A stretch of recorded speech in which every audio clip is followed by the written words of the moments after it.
గౌరవనీయులు గౌరవ న్యాయ మరియు మైనారిటీ సంక్షేమ శాఖ మంత్రి ఫరూక్ గారు, సహచర మంత్రివర్గ సభ్యులు కొల్లు రవీంద్ర గారు, సవిత గారు, గౌరవనీయులు రెవరెండ్ బిషప్ జయరావు గారు, గౌరవనీయులు శ్రీ రెవరెండ్ సజ్జా రత్నకుమార్ గారు, Shri reverend U Joseph Ratnakar గారు, రెవరెండ్ కె రవికుమార్ గారు, రెవరెండ్ సిహెచ్ బుజ్జిబాబు గారు, రెవరెండ్ విజయ్ కుమార్ కొడాలి గారు, వేదికపైనటువంటి గౌరవ పార్లమెంట్ సభ్యులు శివనాథ్ గారు, చీఫ్ సెక్రటరీ నీరబ్ కుమార్ ప్రసాద్ గారు, డీజీపీ ద్వారకా తిరుమలరావు గారు, విధాన మండలి చైర్పర్సన్ జకియా కానం గారు,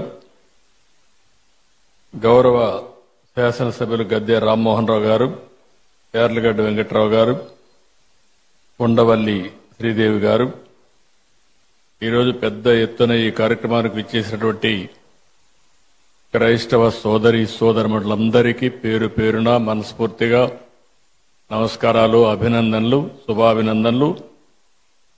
మీ అందరూ కూడా హ్యాపీ క్రిస్మస్. ఈరోజు ఇక్కడుండే వాళ్లే కాకుండా ఆంధ్రప్రదేశ్ రాష్ట్రం, అటు తెలంగాణ రాష్ట్రం, భారతదేశం, ప్రపంచంలో ఉండే క్రిస్టియన్ సోదరి సోదరులందరికీ హ్యాపీ క్రిస్మస్. యేసు ప్రభు జన్మించిన రోజు మనం క్రిస్మస్ జరుపుకుంటున్నాం. లోక రక్షకుడైన ప్రభు కరుణా కటాక్షాలు ఉండాలని ఆకాంక్షిస్తూ పెద్ద ఎత్తున ఈ కార్యక్రమాన్ని మనం నిర్వహించుకుంటున్నాం. ప్రేమ, కరుణ, సేవకు ప్రతీక క్రిస్టియానిటీ. నేను ఎన్నో సందర్భాల్లో చెప్పాను, ఎక్కడైనా ఒక మంచి హాస్పిటల్లో మెరుగైన సేవలు అందిస్తున్నారంటే ఇప్పుడు కాదు, స్వతంత్రం రాకమునప్పటి నుంచి కూడా ఒక మంచి కాలేజీ పెట్టి పేద పిల్లలకు మంచి చదువు ఇప్పించారంటే అది క్రిస్టియన్ ఇన్స్టిట్యూషన్సే పెద్ద ఎత్తున చేశాయి. దీనికి స్ఫూర్తి ఇచ్చింది కూడా యేసు ప్రభు ఇచ్చారు. పశువుల పాకలో పుట్టి గొర్రెల కాపరిగా పెరిగి నిరాడంబర చాటుకున్న ప్రజారక్షకుడు యేసు. నమ్మిన వారి కోసం బలిదానానికి సైతం వెనుకాడని క్రీస్తు గొప్పతనం ప్రతి ఒక్కరు కూడా ఉత్తేజాన్ని తీసుకోవాల్సిన అవసరం ఉంది. నేను ఎప్పుడు వచ్చినా మీతో మాట్లాడుతూ ఉంటే మీ ఉత్సాహం చూసినప్పుడు ఒక స్ఫూర్తిదాయకమైన సందేశాన్ని ఇక్కడి నుంచి పొందుతున్నాం. ఎల్లప్పుడూ కూడా మనందరం ప్రభు త్యాగాన్ని స్మరించుకోవాలి, శాంతి మార్గాన్ని అనుసరించాలి, ప్రేమ తత్వాన్ని పెంచుకోవాలి, ఈర్ష్య ద్వేషాలు పరదొలాలి, అబద్ధం, లంచం వంటి పాపాలకు దూరంగా ఉండాలి. ఈరోజు రోజు రోజుకు విలువలు పడిపోయే ఈ సమయంలో కనీసం మనం చూస్తే డిసెంబర్ నుంచి జనవరి అంతవరకు కూడా, ఫస్ట్ వీక్ అంతవరకు కూడా ప్రపంచమంతా పెద్ద ఎత్తున జరుపుకునే ఏకైక పండుగ ఈ క్రిస్మస్ అని చెప్పి కూడా నేను మీకు తెలియజేస్తున్నా. అందుకనే నేను కూడా మీరు ఒకసారి చూస్తే ఇప్పుడే కాదు, మొట్టమొదటిసారిగా నేను సమైక్య ఆంధ్రప్రదేశ్లో ముఖ్యమంత్రిగా ఉన్నప్పుడు గవర్నమెంట్ తరపున క్రిస్మస్, ప్రీ క్రిస్మస్ ఈవెంట్ జరపాలని ఆ రోజు ఒక హైదరాబాద్లోనే కాకుండా అన్ని జిల్లాల్లో కూడా కార్యక్రమాలు నిర్వహించిన పార్టీ తెలుగుదేశం పార్టీ అని చెప్పి కూడా నేను మీకు తెలియజేస్తున్నాను. ఎప్పుడు కూడా నేను ఒకటే ఆలోచిస్తాను, మైనారిటీ వర్గాల సమిక్షేమానికి భద్రతకు ఎప్పుడూ నేను అండగా ఉంటాను. ఒకసారి అయితే సమైక్య ఆంధ్రప్రదేశ్లో చర్చి పైన దాడులు జరిగితే స్వయంగా నేనే వచ్చి ఇన్వెస్టిగేషన్ చేసి మళ్లీ అలాంటి సంఘటనలు జరగకుండా పూర్తిగా కంట్రోల్ చేసింది తెలుగుదేశం ప్రభుత్వం అని ఇప్పుడు గుర్తు చేస్తున్నాను.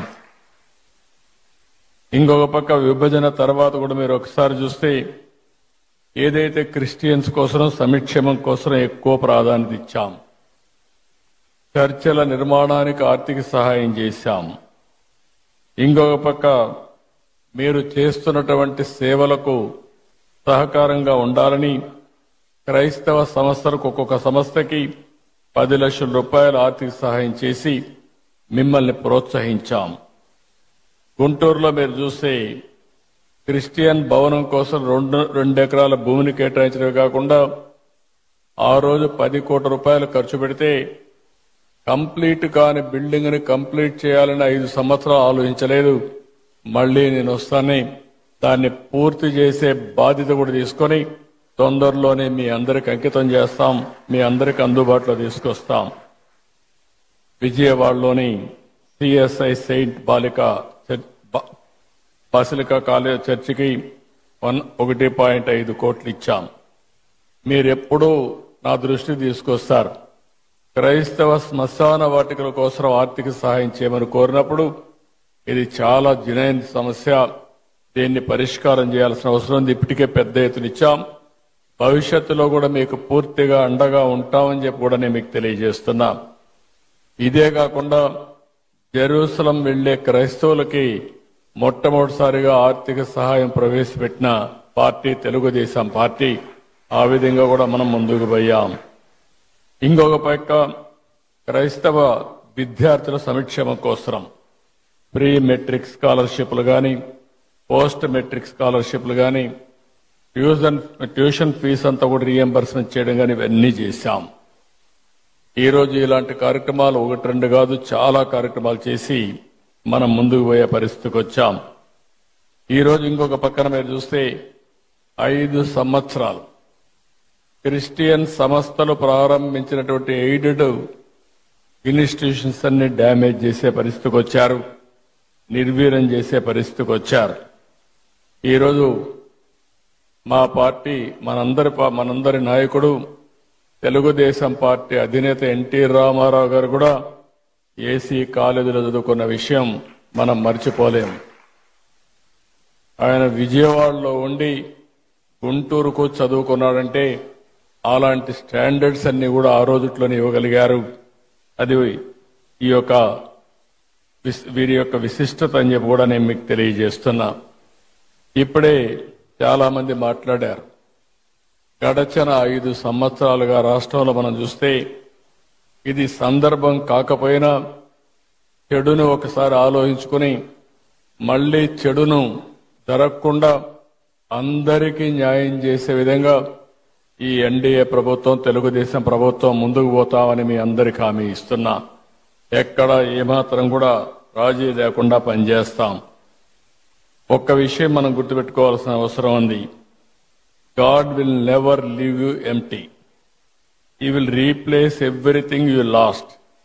If he asks you to put something down, it is because he wants you to pick up something greater. అది మనం చూసినప్పుడు ఇది తప్పకుండా జరుగుతుంది. పేదల పట్ల, ధర్మాన్ని నమ్మిన వారి పట్ల దేవుడు ఎల్లప్పుడూ అండగా ఉంటాడు. మా ప్రభుత్వం ఒకటే చెప్తున్నాం, క్రిస్టియన్స్కి పూర్తిగా అండగా ఉంటామని మనస్ఫూర్తిగా మీ అందరికీ భరోసా ఇస్తున్నాను. ఇప్పటికే సంక్షేమ కార్యక్రమాల్లో ఏ విధంగా చేయాలనో ఇంత మునిపే పెద్దలందరూ మాట్లాడారు.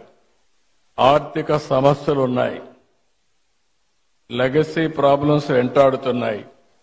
నేను 4వసారి ముఖ్యమంత్రి. 3 సార్లు నాకు ఎప్పుడు ఇంత కష్టం అనిపించలేదు. ఇప్పుడు నాకే అర్థం కావడం ఎంత తొవ్వితే అంత బాధలన్నీ బయట వస్తున్నాయి. ఒక పక్క మనసు ఉంది, దూసుకుపోవాలనే మనస్తత్వం ఉంది. ఇంకొక పక్కన చూస్తే వెసులుబాటు లేని పరిస్థితి. ఓసారి చిన్న చిన్న కష్టాలు వచ్చినప్పుడు 4-5 సార్లు కూర్చుంటే సమస్యకు పరిష్కారం దొరుకుతుందేమో కానీ ఈ 6 నెలల నుంచి నేను రాత్రింబగళ్ళు ఆలోచిస్తున్నా, పట్టుదలగా పరిశోధిస్తున్నా, అయినా కూడా ఇప్పటికి కూడా నాకు ఒక దారి దొరకలేదంటే ఎంత డ్యామేజ్ జరిగిందో మీరు అందరూ గుర్తుపెట్టుకోవాల్సిన అవసరం ఉంది. అయితే కానీ నాకు ఒక బాధ్యత మీరందరూ ఇచ్చారు. ఆ బాధ్యతతో తప్పకుండా ఎట్టి పరిస్థితిలో మళ్లీ పూర్వ వైభవం తీసుకొచ్చే వరకు వదిలిపెట్టనని చెప్పి కూడా మీ అందరికి హామీ ఇస్తున్నా. అందరికీ న్యాయం చేసేది నా విధానం. నన్ను చూశారు. ఏ ఒక్కరికి కూడా నేను ముఖ్యమంత్రిగా ఉన్నప్పుడు కానీ తెలుగుదేశం పార్టీ అధికారంలో ఉన్నప్పుడు జరగలేదు. మొన్నే మీరు చూస్తే పాస్టర్స్ కి ఫాదర్స్ కి ఆ రోజు పెట్టిన ఆందోళన మా వాళ్ళు ఎన్ని కష్టాలు ఉన్నాయన్నా కాదు, ఈ క్రిస్మస్ సందర్భంగా దాన్ని క్లియర్ చేయాలని నేనే సంతకం పెట్టి క్లియర్ చేశానని చెప్పి కూడా నేను మీకు తెలియజేస్తున్నా. అదే మరిగా క్రిస్టియన్ మిషనరీస్ కోసం ప్రాపర్టీస్ డెవలప్మెంట్ బోర్డు ఏర్పాటు చేయాలి అని కూడా కొన్ని వచ్చాయి. చర్చల నిర్మాణానికి, అదే మరి రీకన్స్ట్రక్షన్కి ఆర్థిక సహాయం, ఇలాంటివన్నీ కూడా చాలా ఇష్యూస్ ఉన్నాయి. ఈరోజు నేను ఎప్పుడు కూడా పేదల పక్షపాతిగా ఉంటానని మరొక్కసారి మీ అందరికీ హామీ ఇస్తున్నా. నేను అనునిత్యం ఒకటే ఆలోచిస్తున్నాను,